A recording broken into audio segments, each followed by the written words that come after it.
maandar dahil alahong pondo eh. Ayaw pondohan ng Aquino administration. Bakit kanyo? Kasi proyekto daw ni Macapagal Arroyo. Eh, ano naman kinalaman ni Macapagal Arroyo? Ito'y para sa matatanda. Por Diyos por Santo. Bawal ba magtayo si Arroyo ng ospital para sa matatanda? Eh, ang tanging purpose, ay para sa matatanda. Diyos ko po naman. Dito sa ating bayan, mga kapatid, sad to say, ladies and gentlemen, ito ho ang politika sa ating bayan. Pag itong proyekto na ito ay inumpisa at tinapos ng nakarang administrasyon, hindi po ipagpapatuloy ng papasok o ng nakaupong administrasyon. Bakit kanyo?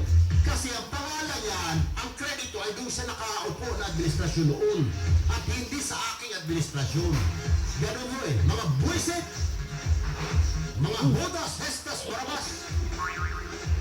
Ewan ko. Diyos ko po. Yan po isa sa mga pag-uusapan ho natin, nasayang 200 milyong piso National Center for Geriatric Health para po sa mga matatanda. Meron po tayong isang ospital na mag-specialize lamang sa sakit ng matatanda.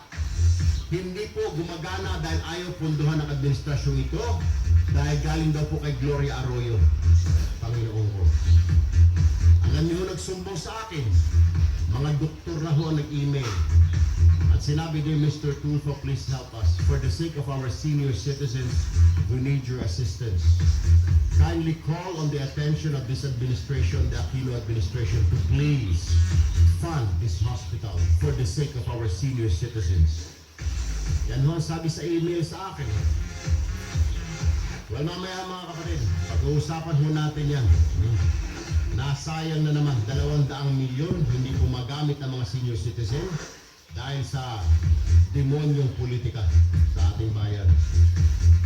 Well, isa pa ang pag-uusapan natin ngayong umaga, itong mainit ngayon na bangayan ngayon sa pagitan po ni Congresswoman na